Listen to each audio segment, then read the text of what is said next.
Halo para penulis dan peneliti. Seperti yang kalian tahu, setiap mahasiswa dan dosen di perguruan tinggi didorong untuk menghasilkan karya ilmiah akademik, baik berupa laporan tugas akhir, skripsi, tesis, maupun disertasi. Namun, dalam praktiknya, masih banyak penulis pemula yang melakukan kekeliruan dalam proses penulisan karya ilmiah. Kesalahan-kesalahan ini umumnya mencakup aspek substantif, kebahasaan, teknis, serta etika akademik.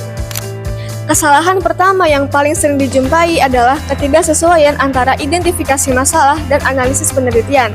Pada bagian pendahuluan, penulis telah merumuskan masalah tertentu, tetapi pada bagian pembahasan justru menganalisis hal yang berbeda atau melebar dari fokus awal. Selain itu, banyak penulis yang belum mampu menerapkan teori secara tepat sebagai landasan analisis, sehingga argumen yang disampaikan menjadi lemah dan tidak terarah. Kesalahan kedua berkaitan dengan kurangnya fokus dalam penulisan. Hal ini sering terlihat pada bab pendahuluan yang terlalu luas, bertele-tele, dan tidak langsung mengarah pada inti masalah penelitian.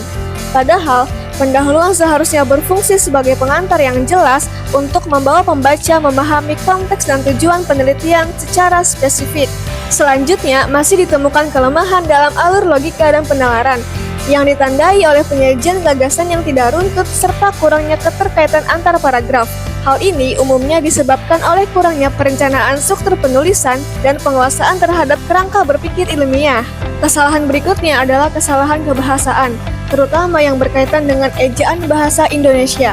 Banyak penulis yang masih keliru dalam penggunaan huruf kapital, tanda baca, penulisan di dan ke, kemudian imbuhan, serta penulisan kata serapan dan istilah asing yang seharusnya dicetak miring. Selain itu, masih sering ditemukan penggunaan kata tidak baku dan kalimat yang kurang efektif, seperti pemakaian frasa di mana atau di antaranya, yang tidak tepat dalam karya ilmiah. Kesalahan berbahasa juga tampak dalam struktur kalimat yang tidak logis, misalnya penggunaan dua atau lebih konjungsi dalam satu kalimat yang menyebabkan makna kalimat menjadi rancu. Ketidakhati-hatian dalam aspek kebahasaan ini dapat menurunkan kualitas akademik suatu karya tulis, meskipun substansi penelitiannya sebenarnya baik untuk dilakukan. Kesalahan lain yang tidak kalah penting adalah kesalahan teknis dalam pengutipan dan sitasi. Beberapa penulis tidak mencantumkan sumber rujukan secara lengkap, menggunakan format sitasi yang tidak sesuai dengan standar, atau melakukan parafrase yang terlalu dekat dengan sumber aslinya. Dalam konteks etika akademik, praktik ini dapat dikategorikan sebagai plagiarisme. Untuk menghindari berbagai kesalahan tersebut, penulis harus melakukan beberapa hal penting. Yang pertama, memahami dan menerapkan kaidah penulisan ilmiah serta pedoman umum ejaan bahasa Indonesia secara konsisten.